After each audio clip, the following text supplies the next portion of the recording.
Je dis à moi qu'à crier, crier vers l'éternel.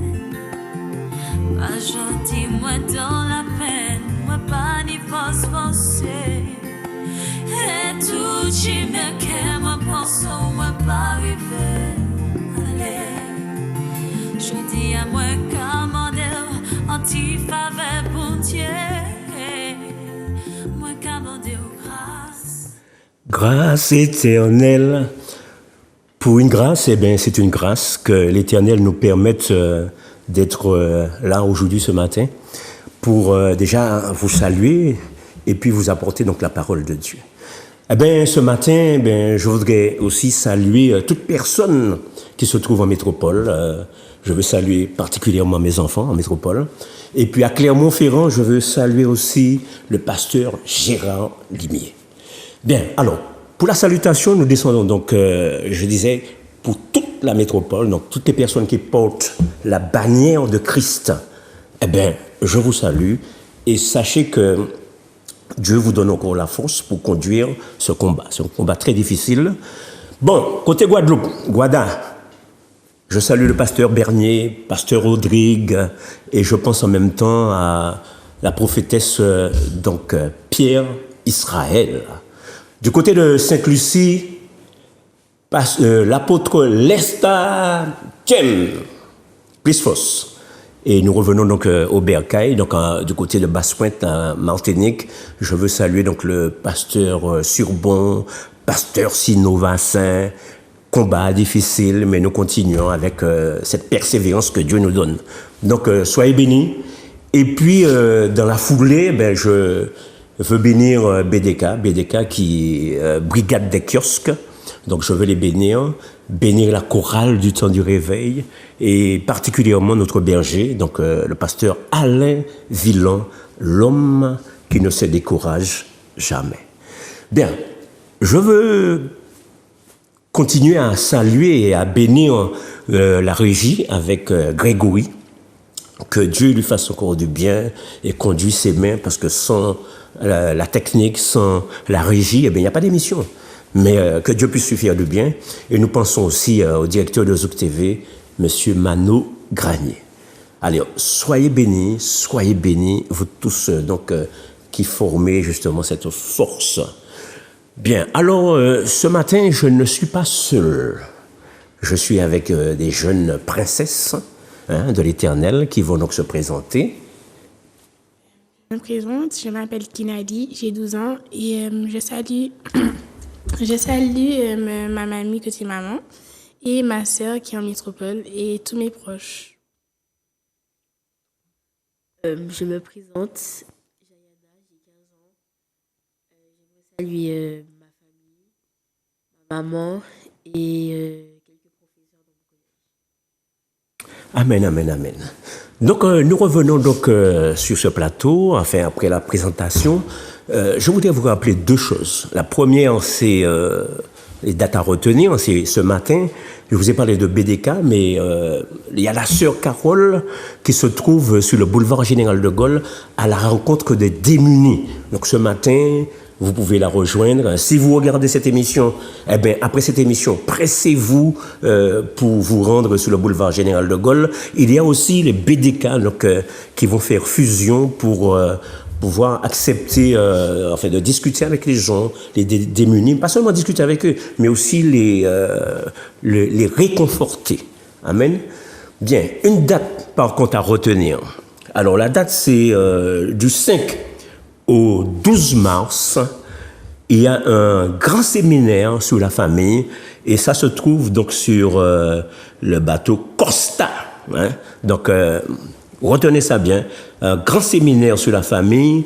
Donc, le thème, c'est savoir garder l'épanouissement de son couple en tant que chrétien. Alléluia.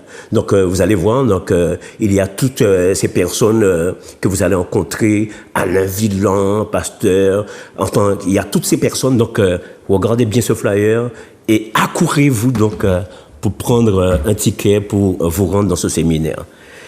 Alors, donc, c'est important, il faut le faire, c'est-à-dire une croisière, dans une croisière où on parle justement de la famille. Alléluia. Donc, autre date à retenir, nous sommes donc le 8 au 11 avec le temps du réveil. Donc, au temps du réveil, du 8 au 11, vous avez le bishop Élie. Le bishop Élie donc sera parmi nous, dans le temps du réveil, et nous croyons que, il faut aussi venir, participer, entendre, venir prendre ta bénédiction. Alors donc, accoupe-toi dans ce cas-là. Amen. Alors, nous continuons justement donc, qu'est-ce que dit la Bible? La Bible dit ce matin que le temps est mauvais. Hein? Je suppose que tu as déjà entendu ça, que le temps est mauvais. Mais tout le monde le voit avec les circonstances que nous sommes en train de vivre, avec les difficultés, avec la nature même parle d'elle-même et nous montre qu'il y a beaucoup de problèmes. Alors donc, mais il y a une personne qui nous dit, donc c'est l'apôtre Paul qui nous dit, quand le temps est mauvais, il faut racheter le temps. Rachète le temps puisqu'il est mauvais. Et c'est dans Éphésiens 5, verset 16, il nous dit, rachetez le temps car les jours sont mauvais. Alors donc, en quoi faisons donc? En portant la parole de Dieu, en donnant justement cet amour pour que les autres puissent venir justement dans l'amour de Dieu. Mais il faut continuer à parler de Dieu. Même s'il y a des difficultés, même s'il y a des problèmes, sache que Dieu est là tout près de toi. Et c'est ce matin, nous avons donc à faire cette chose, ce travail, c'est de parler de Dieu, de partager justement la parole. Et il y a beaucoup de gens qui n'aiment pas ça, partager la parole de Dieu. Et nous sommes là, c'est un peu notre mission, c'est d'aller par tout le monde et prêcher la bonne nouvelle, afin que ceux qui croient puissent être baptisés. Ou encore aller à Fort-de-France, aller sur la croisière, sur Costa, aller un peu partout, pour faire quoi? Pour parler de la parole de Dieu. Amen, alléluia. Nous pensons donc à toutes ces personnes, donc nous allons donc prier pour ce moment. Donc j'élève ma prière ce matin. Éternel Dieu Tout-Puissant, merci pour ce moment où nous allons, Seigneur, entrer en contact avec tout ce public. Et Seigneur, puisses-tu encore attendrir les cœurs pour que nous puissions, Seigneur, entendre ta parole, ton amour que tu déverses, Seigneur. Et tu dis que ton amour, c'est quelque chose de puissant, Seigneur. Puisses-tu encore toucher, Seigneur, les cœurs. Nous pensons à ces personnes qui sont alitées, Seigneur. Fais-les du bien. Nous pensons à ces personnes, Seigneur, qui sont dans la rue. Seigneur, les SDF, les personnes démunies. Seigneur, puisses-tu encore les toucher là où ils sont. Mais nous pensons surtout à ceux qui ont des choses en abondance. Ceux qui ont en abondance, afin qu'ils puissent partager. Parce que ce n'est pas facile, Seigneur, pour que l'homme puisse partager ce qu'il a. Mais c'est toi qui le demandes, Seigneur. Et nous prions aussi pour les autorités, ceux qui ont été élevés en dignité. Puisses-tu encore les bénir et les faire du bien. Nous t'avons prié dans le puissant nom de Jésus. Amen. Alors, comment y a eu les autres bien? On a supposé que les autres bien. Ce matin, on a dit que on va discuter. Et on va discuter déjà la première chose d'un texte. Parce qu'il y a deux textes. Deux textes. Un texte dans l'Ancien Testament et un texte dans le Nouveau Testament. Alors, il y a une alliance dans l'Ancien Testament. L'Ancien Testament, l'alliance qui a été donnée sur le mont Sinaï. Sur le mont Sinaï, c'est là que l'alliance a été donnée, l'alliance de l'Ancien Testament. Et dans le Nouveau Testament, l'alliance a été donnée au mont Golgotha, avec Jésus-Christ de Nazareth. Amen. Et le premier avec Moïse. Béni soit l'Éternel. Nous allons donc entendre donc ces deux textes. Le premier avec notre jeune princesse de l'Éternel. Vas-y. Je vais vous présenter l'histoire de Samson et de Dalila. Cette histoire est dans le passage de Juges, chapitre 13 jusqu'au chapitre 16. C'est l'histoire d'un homme appelé Samson, enfant de Manoah et de sa femme. La mère était stérile. Et Dieu lui fit la promesse qu'elle enfanterait un fils qui délivrerait Israël des Philistins. Dès sa naissance, cet enfant devra être consacré à Dieu, et le rasoir ne passera jamais sur sa tête, car sa force provient de sa chevelure. Samson, en grandissant, tomba amoureux d'une femme appelée Dalila. Les Philistins, envieux de la force de Samson, profitent de leur rencontre pour proposer à Dalila, en échange d'une somme d'argent, de trouver d'où venait sa force. Ce n'est qu'après 3 tentatives que Samson dévoila son secret sur sa force. Et les Philistins réussirent à le battre et lui crevèrent les yeux. Ils l'emmenèrent en prison, enchaîné et sans force. Éprouvé, il pria Dieu, l'exauça, et il fit s'écrouler le temple, détruisant ses ennemis, mais lui aussi. C'est ainsi que le peuple israélite fut sauvé. Amen, amen, amen, amen. Alors, histoire un peu drôle, effectivement, sur Samson, parce que la Bible, quand on regarde la Bible nous parle dans 4 chapitres, la Bible nous parle de Samson. Et la Bible nous dit qu'il est juge en Israël. Voici un homme juge en Israël dans 4 chapitres. À aucun moment, dans le début, on nous parle justement de la manifestation qu'il a à faire dans le peuple israélite. Seulement, on nous montre qu'il a eu 3 problèmes, donc avec des femmes, bien sûr. Et à un seul moment, il appelle Dieu. Il crie la voix de Dieu. Il demande le secours de Dieu, alors que ce moment-là, il est aveugle. Alors, au départ, je dis bien au début de sa naissance, il y a un vœu de Naziréa qui est posé sur sa tête. Donc, sa mère a reçu, parce que sa mère donc était stérile, sa mère reçoit quoi? Sa mère reçoit donc un ange de l'Éternel qui va lui dire, bien, tu auras un enfant, alors qu'elle est stérile. Tu auras un enfant. Dans cette stérilité, effectivement, naît un homme, Samson. Et le rasoir ne doit pas passer dans sa tête parce que c'est là que provient sa force. Premier problème avec cet homme, c'est au niveau donc des Philistins. Les Philistins sont donc ennemis des Israélites. Ennemis des Israélites, mais il a décidé, dans un premier temps, de se marier avec une femme d'un des Philistins. Pourquoi aller chercher une femme des Philistins? Eh bien, c'est Dieu qui le veut. Dieu l'a voulu comme ça. Il a été chercher une femme là. Problème, cette femme-là, il s'amuse à donner des énigmes et on va finir par se battre, donc lui avec les Philistins, et on va finir par donner sa femme à un de ses amis. Et là, il est vraiment en colère. Dans sa colère, donc il va lâcher des renards pour brûler les blés, pour brûler donc les choses de l'agriculture donc des Philistins. Deuxième problème, avec donc les femmes, il ira chez une femme prostituée et c'est là qu'il va se cacher. Et les Philistins vont donc encercler donc la maison. Et quand on a encerclé sa maison, donc il va sortir et encore tuer les Philistins. Mais la troisième chose qui lui arrive et qui est un peu bizarre, justement, donc Samson et Dalila, vous avez tous vu donc ce film-là, qui est un très beau film. Mais quand on lit le texte de Samson et Dalila, un gars qui tombe amoureux d'une femme, et puis voici la femme, au lieu de marcher justement donc comme un accord, il y a une certaine trahison qui se fait.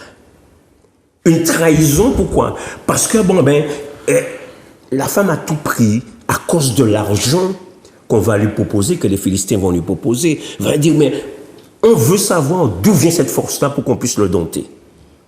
Et à chaque fois, une première fois, donc la femme va faire, on va lui dire, Samson va jouer quand même de mensonge un peu. Il va dire, non, ma force provient de telle chose. Ma force provient de là. Ma force provient de là. Mais à chaque fois, les Philistins sont dans la maison. Et une fois qu'elle dit, les Philistins sont sous toi, il arrive à se sortir d'affaire et à battre les Philistins. Mais en dernier lieu, quand même, une première fois, une deuxième fois, une troisième fois, les Philistins sont sur toi. Mais quand même, mais il est amoureux et puis il est aveuglé de son amour. Aveuglé de son amour, et cette femme aussi est aveuglée par l'argent. Et c'est ce qui nous arrive assez souvent lorsque nous sommes aveuglés par l'argent. On ne voit pas les difficultés qu'on puisse causer à nos voisins, qu'on nous puisse causer à ceux qui sont autour de nous. Alors donc, eh voici, nous sommes là, l'argent. Et cette femme-là était possédée par l'argent, attirée par l'argent, attirée par cet argent qui va justement trouver la faille. Et cette faille-là, c'est quoi? Samson va finir par lui dire, si on coupe un cheveu de ma tête, les cheveux de ma tête, c'est là que provient ma force.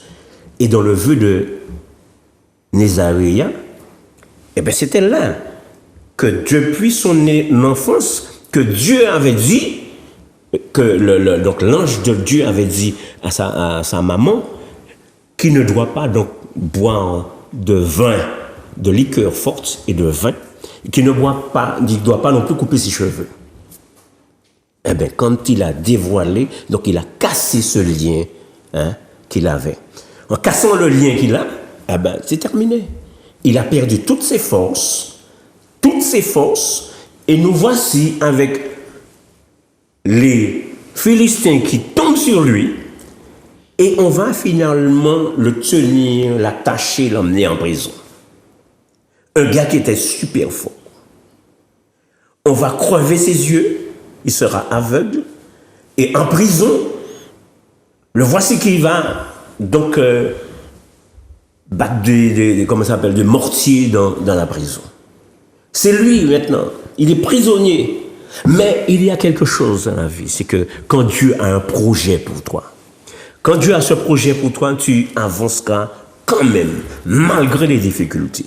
Tu vas avancer quand même, malgré ce que les gens vont dire contre toi, malgré ce que les gens vont mettre devant toi pour te bloquer.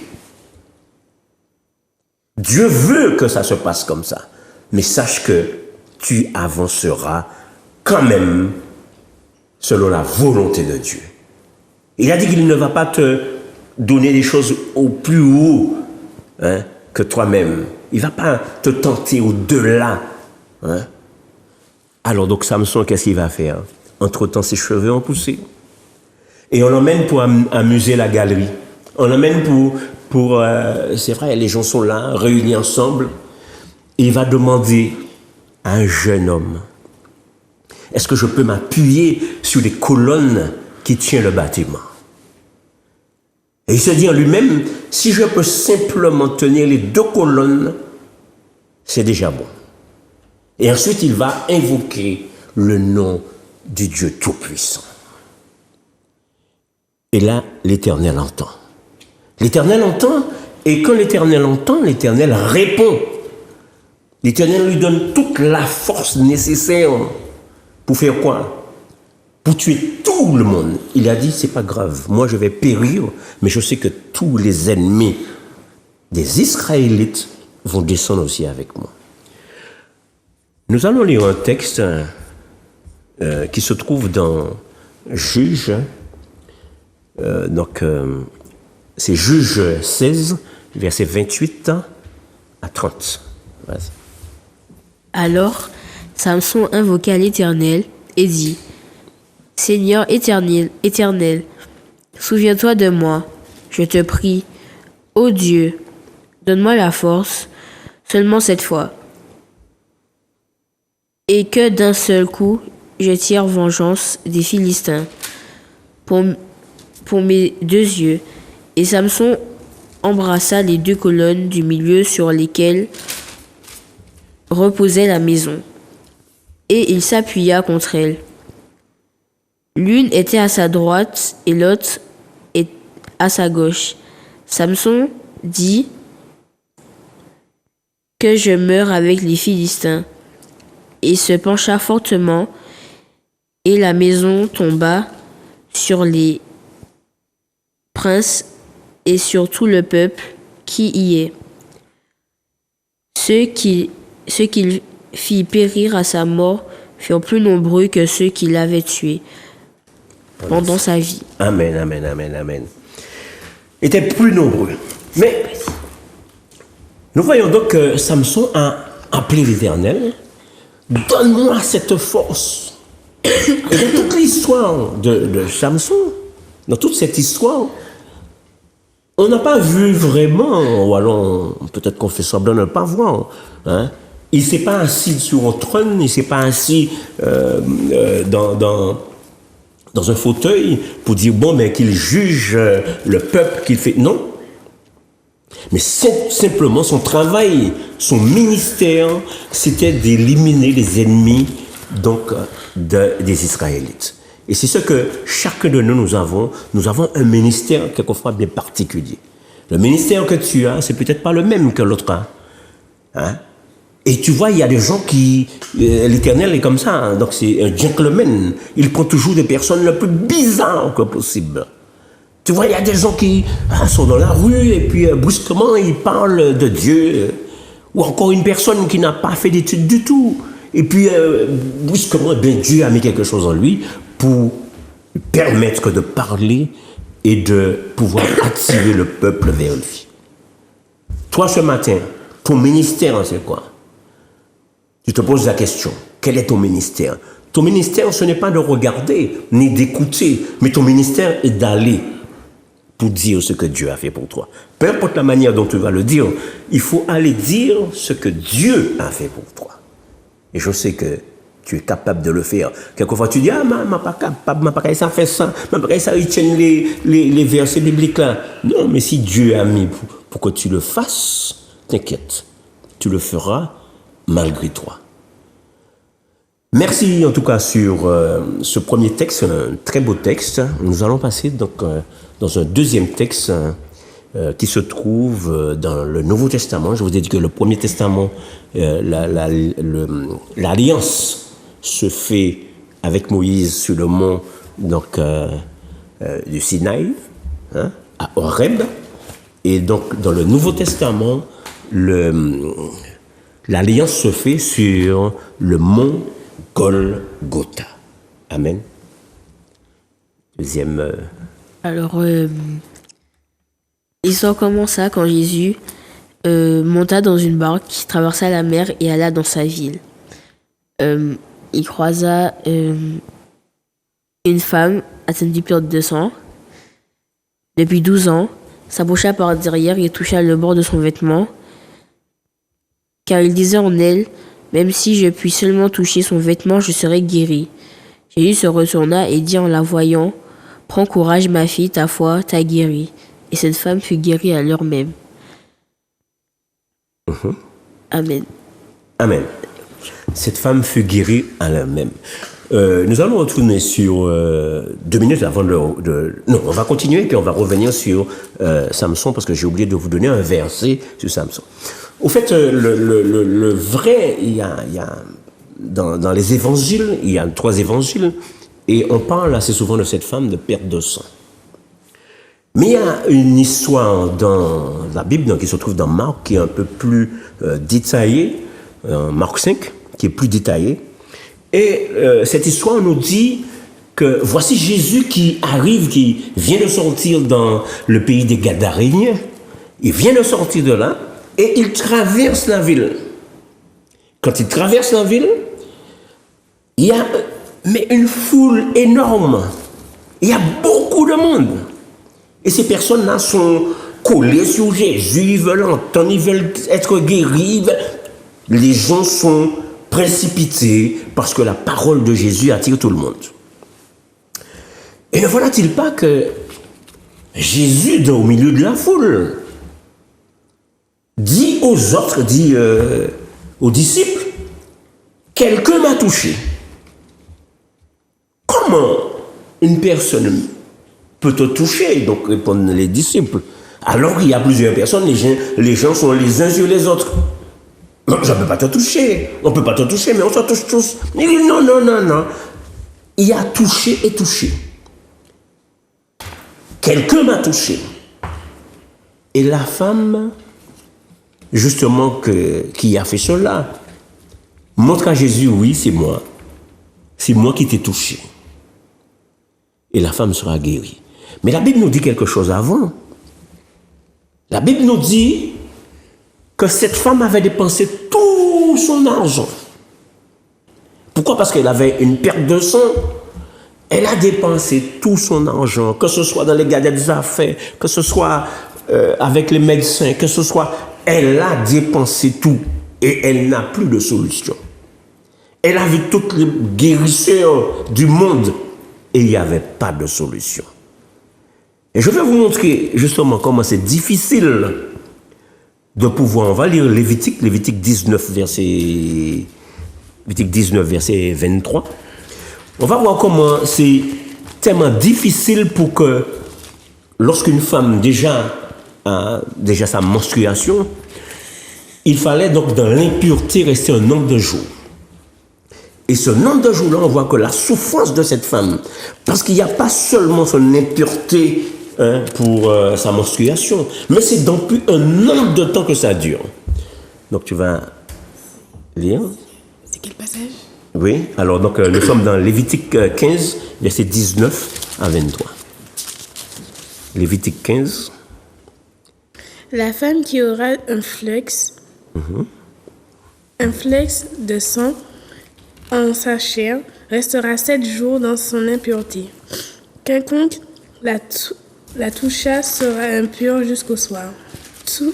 Tout lit sur lequel elle coucha pendant son impureté sera impur, et tout objet sur lequel elle s'assiera sera impur. Quiconque touchera son lit lavera ses vêtements, se lavera dans l'eau et sera impur jusqu'au soir. Quiconque touchera un objet sur lequel elle s'est assise lavera ses vêtements, se lavera dans l'eau et sera impur jusqu'au soir.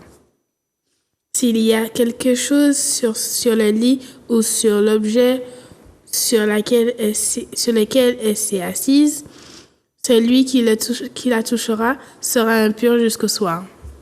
Amen. Au fait, on voit la difficulté pour une telle femme, c'est-à-dire la Bible nous dit dans le premier verset, donc le 19, la femme qui aura un flux de sang en sa chair restera déjà 7 jours sur lequel, donc 7 jours dans son impureté. Si elle s'assied en quelque part, d'autres personnes ne doivent venir s'asseoir là. Tu n'as pas le droit de venir t'asseoir, sinon toi-même qui viens t'asseoir là, eh bien tu seras impur. Tu n'as pas le droit de toucher à quelque chose qu'elle avait, sinon tu devenais toi-même aussi impur. Non mais c'est dur. C'était une loi au fait du judaïsme, et c'était la loi donc sur Moïse, la loi du judaïsme, et c'était cette loi que Dieu a donnée, justement dans l'Alliance, a donnée à Moïse. Et on voit comment la femme souffrait dans sa perte de sang. Elle souffrait. Mais là, cette femme était là depuis combien d'années? Elle traînait une impureté pendant combien d'années? Et là, elle a trouvé une solution. Et quelle est la solution? Jésus est en train de passer.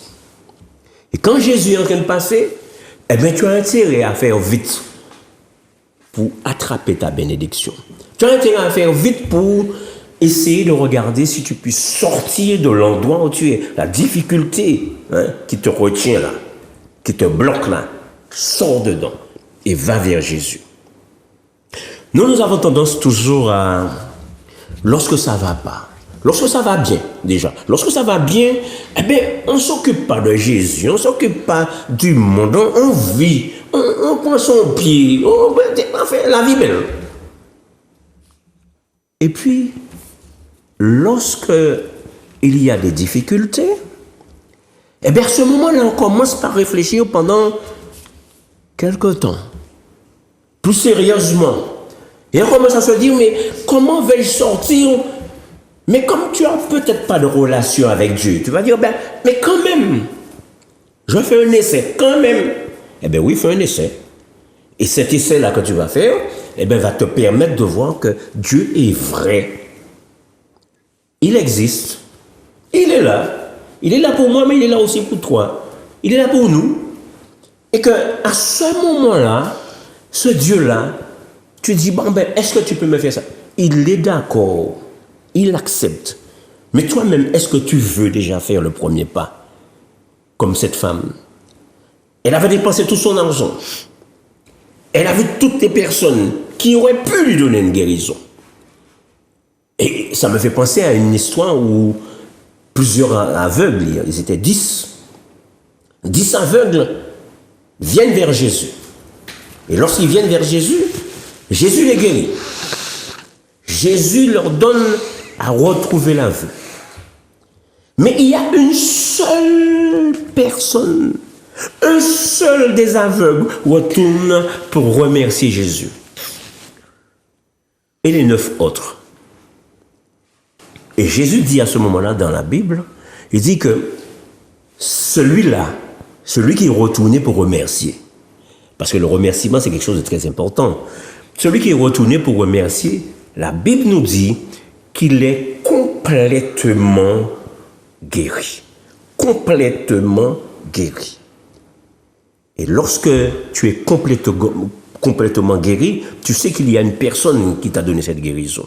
Tu n'as pas à cracher justement sur ce nom-là. Tu n'as pas à renier ce nom-là. Au contraire, tu dois aller dire aux autres que tu as été guéri.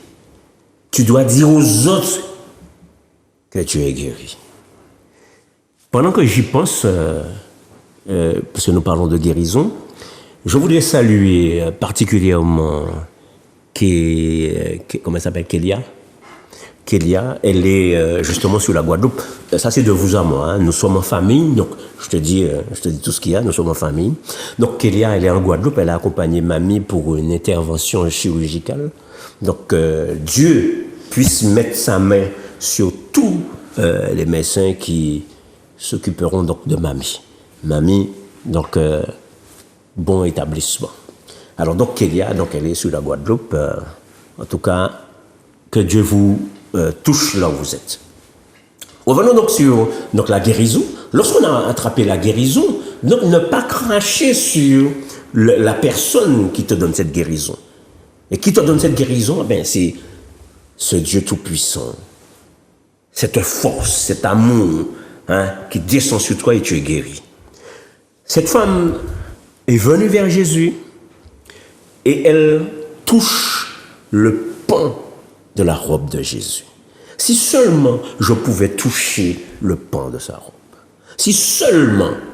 Et tu sais que ce n'est pas quelque chose de facile parce que lorsque Jésus se déplaçait ou alors lorsqu'il se déplace, il y a ce qu'on appelle donc les apôtres qui forment déjà un bouclier parce qu'il y a tellement de personnes qui forment. Donc en fait, il y a tout le système qui est autour de Jésus qui risquerait de t'empêcher de t'approcher trop près. Hein? C'est la sécurité. Et elle a créé un chemin. Là où il n'y avait pas de chemin, elle a créé un chemin pour faire quoi? Pour toucher le pan de la robe de Jésus. Ne crois pas que c'est quelque chose de si facile, de pouvoir toucher à ça. Il est là auprès de toi. Tu peux aussi le toucher en t'adressant à lui. En lui disant, Seigneur, viens vers moi. Seigneur, touche-moi. Tu peux dire, Seigneur, touche-moi, mais est-ce que vraiment tu veux être touché? Est-ce que vraiment tu veux être touché ce matin? Touche-moi. Tu connais mes difficultés. Tu connais justement ce que depuis mon enfance jusqu'à maintenant, tu connais ma vie. De la tête à la plante des pieds, tu es capable, Seigneur, de me redonner vie. Là où j'ai quelque chose de mort en moi, tu me redonnes vie. Alléluia. Et c'est ce que cette femme a fait. Nous pensons donc, je veux revenir donc sur un verset, donc puisque nous avons parlé de Samson et de Dalila. Il y a un verset dans le Nouveau Testament qui parle de Samson, mais on parle juste de la foi. Et on va quand même le lire dans Hébreu 32, verset Hébreu 11. C'est Hébreux 11. On va le lire. Hébreux 11, nous sommes donc au verset 32. Il dit: et que dirais-je encore? Car le temps me manquerait pour parler de Gédéon, de Barak, de Samson, de Jephthé, de David, de Samuel et des prophètes, qui par la foi vainquirent les royaumes, exercèrent la justice, obtinrent donc des promesses, fermèrent la gueule des lions. Amen. Donc là, vous voyez que dans le livre d'Hébreux, hein, Samson, c'est dans l'Ancien Testament. Et dans le livre d'Hébreux, on parle de Samson dans donc la foi, hein, dans la foi, donc je vous disais, donc c'était dans Hébreux 11, chapitre 11, versets 32 à 33. Et je reprends donc, verset 32, il dit: et que dirais-je encore, car le temps me manquerait pour parler de Gédéon, de Barak, de Samson, de Jephthé, de David, de Samuel et des prophètes. Le livre d'Hébreux, personne ne sait qui l'a écrit.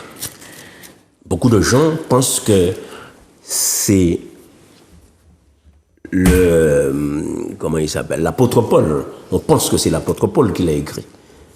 Mais on préfère dire que personne ne sait vraiment, réellement, qui a écrit donc, le livre d'Hébreux. Mais dans le livre d'Hébreux, on voit que Samson donc, a été cité.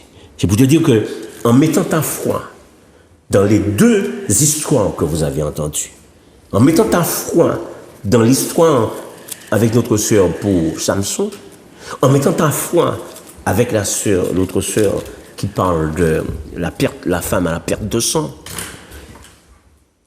mets ta foi comment? Mets ta foi dans ce que tu vas faire avec Jésus. Il n'est pas dit que lorsque tu lui demandes qu'il va te le donner tout de suite, mais sûr, attends-toi qu'il te le donne et il te le donnera. Et nous avons pour habitude de faire ça. On demande. Et le plus souvent, quand on voit la chose n'arrive pas, eh bien, on se dit, Dieu n'existe pas. Ah, c'est pas vrai. Pourquoi? Parce que notre temps n'est pas le temps de Dieu. Notre temps, le temps de Dieu, Dieu est hors du temps, au-delà du temps. Et il fait ce que bon lui semble. Il dit ce qu'il veut, il fait ce qu'il veut. Tout ce qu'il dit, il l'a déjà dit au début. C'est à nous de suivre à peu près ce qu'il a à faire. Cette perte de sang, comment plusieurs personnes dans la Bible sont auprès de Jésus, collées sur Jésus. Il y a des gens qui viennent chercher leur guérison et on a vu qu'ils sortaient justement chez les Gadaréniens. Comment peut-on imaginer que les gens qui sont collés sur Jésus, pour faire quoi? Pour attraper leur guérison, pour l'entendre parler. Et déjà depuis petit, quand il parlait, il étonnait la foule. Que ce soit ta profession, que ce soit ton comportement, que ce soit peut-être ton argent, parce qu'il y a le plus souvent, quand on a ce qu'il faut dans nos finances, on pense que le seul Dieu qu'on a, c'est notre argent. Et on l'a un peu vu avec Dalila. Son argent. Et ton argent, tu penses que tu peux faire ce que tu veux. Pas toujours vrai. Parce que le plus souvent, il y a des gens qui ont beaucoup d'argent et puis qui souffrent plus que toi. Toi qui n'as peut-être presque rien. Toi qui n'as même pas un morceau de pain pour manger ce matin. Eh bien, il y a des gens, Dieu met des gens auprès de toi pour que tu puisses manger. Il y a des gens qui disent, mon pain, mais commandez mon pain, mais si Dieu met une personne auprès de toi, ne crache pas sur la personne que Dieu a mis auprès de toi. Dans le premier texte de comment il s'appelle, de Juges, et nous voyons que dans le livre des Juges avec Samson, au début, les juges, pourquoi les juges? Parce qu'il n'y avait pas de roi Après Moïse est devenu, donc, comment il s'appelle, le jeune, bon, je te donne le nom dans un moment. Donc quand il est arrivé, eh bien, il n'y a plus de juge, il n'y a rien d'autre, il n'y a pas de leader. Et lorsqu'il n'y a pas de leader, eh bien, brusquement, eh bien, les gens font ce qu'ils veulent. Donc le jeune Josué, c'est ce que je voulais vous dire, le jeune Josué est arrivé, après donc Moïse, et après, bouf, plus rien. Plus rien. Les gens disent, bon, ben, on va faire ça comment les, je fais ça, toi tu fais ça. Et là, ben, c'est parti à la dérive. Mais malgré ça, le peuple s'est toujours tenu justement contre Dieu. Malgré ils ont vu, ils connaissent justement ce que Dieu fait de bon pour eux. Comment Dieu a conduit le peuple, comment Dieu a conduit justement les hommes jusqu'à aujourd'hui. Beaucoup de personnes sont contre Dieu parce qu'il lui a dit oui, si bon Dieu n'était qu'à exister, si Dieu n'existait pas, il n'y aurait pas eu de souffrance. Si Dieu existait, il n'y aurait pas eu ça. Si Dieu existait, il y a des gens même qui pensent que si Dieu existait, on va gagner l'argent. J'ai même entendu une personne me dire ah ouais, mais si bon Dieu était capable, moi, j'ai payé à la place. C'est pas possible. Nous cherchons toujours des choses, tu vois, à gauche, à droite, des choses qui n'ont pas de sens. Dieu a établi quelque chose, et dans ce qu'il a établi, eh bien voici, il le conduit comme il veut. Comme il veut. Et il appelle qui il veut. Les femmes, les enfants, les hommes, des enfants, des grandes personnes, des adultes. Et nous avons vu, donc, je dis assez souvent, je le répète, et c'est pour ça qu'il y a deux jeunes parmi nous, deux jeunes princesses, qui déjà s'intègrent dans la parole de Dieu. C'est pour après, pour que l'arbre ne puisse pas se détourner de la parole. Eh bien, nous avons eu deux jeunes noirs qui sont devenus noirs très tôt, à l'âge de 7 ans et de 8 ans. Josias et Joras. Josias et Joras, 7 ans et 8 ans. Comment un enfant de 7 ans devient roi? Et en même temps, il donne des ordres à un peuple, le peuple israélite. Parce que Dieu l'a voulu comme ça. Ne pense pas parce que c'est un enfant, Dieu parle à qui il veut. Le jeune Samuel, il était tout jeune. Dieu l'a appelé Samuel. Samuel. Ah, vous parlez ton. Eh bien, vous qu'est-on? Dieu l'appelle une première fois, deuxième fois. Mais lui, il a entendu. Mais il a pensé que c'était Ésaïe qui l'appelait. Il a pensé que c'était le sacrificateur qui l'appelait. Alors non, c'était Dieu qui lui parlait. Si Dieu t'appelle à un très jeune âge, si Dieu t'appelle, eh bien sache que Dieu a une mission pour toi. Et cette mission, c'est de venir porter la parole de Dieu. Cette mission, c'est de venir avec la parole de Dieu. Qu'est-ce que ça t'a amené, l'histoire de Samson? Qu'est-ce que ça t'a rapporté même? Et qu'il ne faut pas trop faire confiance à n'importe qui et que Dieu, il fait de grandes choses et que on doit toujours compter, on doit toujours avoir la foi en lui. Toujours avoir en foi en lui, oui.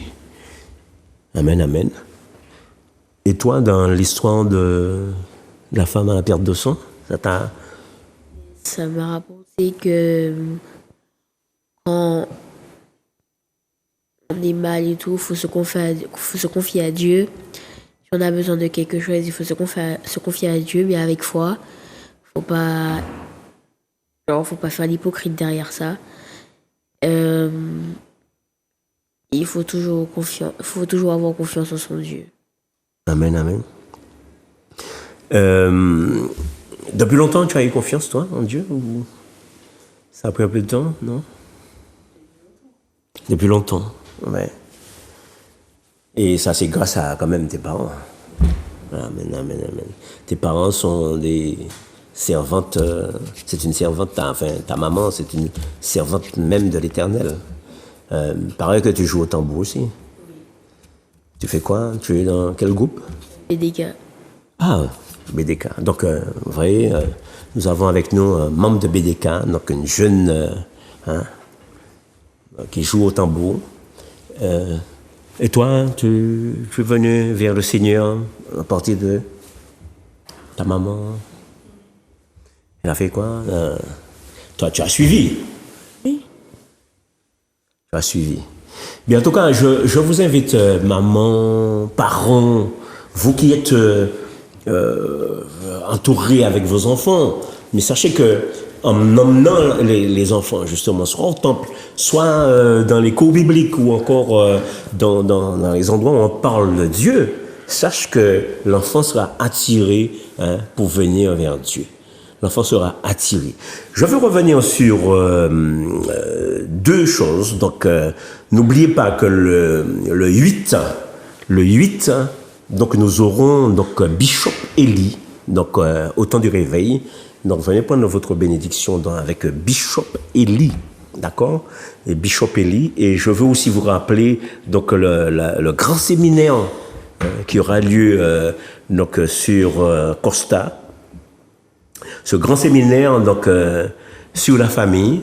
Et ce séminaire, donc le thème, je vous donne le thème, savoir garder l'épanouissement de son couple en tant que chrétien. Amen. Savoir garder donc l'épanouissement de son couple en tant que chrétien. Donc vous aurez beaucoup d'artistes. Alors faites vite pour acheter ticket. Hein? Donc tout ça donc Zouk TV, donc Zouk TV Voyage. Donc venez Zouk TV Voyage. Vous allez voir. Manu il va arranger tout ça. Hein? Tu viens, il va pouvoir arranger tout ça et on va pouvoir tous partir en même temps et puis louer le Seigneur sur Costa. Alléluia. Amen. Donc, nous allons finir justement par là où nous avons commencé. Nous avons commencé donc sur le fait que nous devrions donc sortir, aller par toutes les voies, aller par tout le monde, porter la parole de Dieu. Et je vous ai dit que ce matin, donc BDK, donc et accompagné donc sur le boulevard avec la sœur Carole qui s'occupe des personnes démunies sur la voie de Fort-de-France, donc sur le boulevard de Fort-de-France. Donc allez vite, l'émission va se terminer et vous irez donc sur le boulevard Général de Gaulle. En tout cas, nous pensons à toutes ces personnes qui sont alitées et qui sont en grande difficulté. Et eh bien, s'ils regardent cette émission, nous pouvons leur dire, eh bien, Dieu te touche là où tu es, Dieu te fasse du bien là où tu es. Nous pensons aussi aux personnes qui sont en prison, qui sont retenues donc par les barreaux.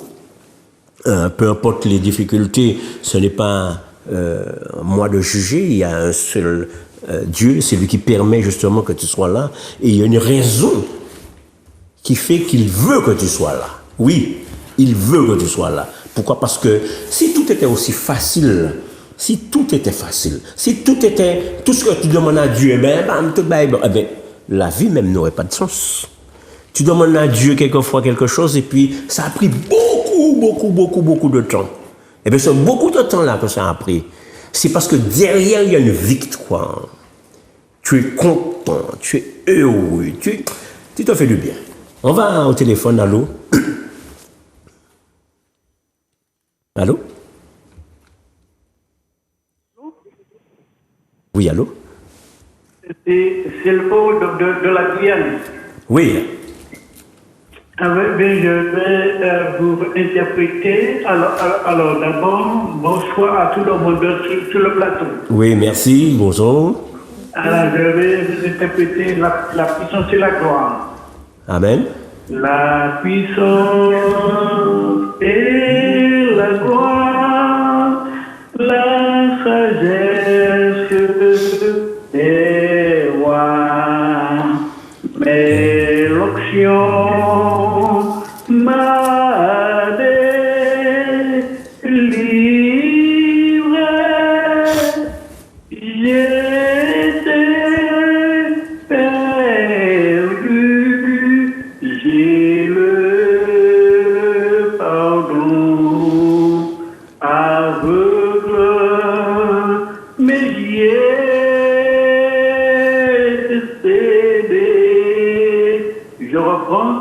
la puissance et la gloire, la sagesse et roi, mais l'onction m'a délivré, j'étais perdu, j'ai le pardon aveugle, mais Dieu aimé. Amen, amen, amen, amen, amen pour notre frère. Alléluia. Bon Dieu béni au frère. Et, je vais vous rappeler que dans cette bénédiction, les jours donc sont mauvais. Amen. Les jours sont donc mauvais. Donc, j'encourage donc toute personne ce matin pour affermir ta foi. Que ta foi soit affermie ce matin. Alléluia. Amen, amen. Bien, eh ben, nous allons donc finir, mais je veux quand même vous laisser un numéro de téléphone 0596 71 27 27. Donc, tu dois téléphoner donc, pour ce grand séminaire donc, sur la famille. Donc, n'oublie pas de téléphoner 0596 71 27 27. Amen, amen. Donc, nous avons donc terminé donc, ce message. Hein, avec notre deux jeunes princesses du temps du réveil. Et puis, nous pensons qu'en quelque part, Dieu va te faire du bien, Dieu va te restaurer. Et nous te disons, bye bye, un autre moment, soyez bénis. Grâce, grâce éternelle. Grâce, grâce au Seigneur. Je dis à moi qu'à crier, crier vers l'Éternel. Pas gentil, moi dans la peine, moi pas ni force forcée. Et tout qui me qu'est, moi pense, moi pas arriver. Allez, je dis à moi qu'à mon Dieu, anti-faveur pour Dieu.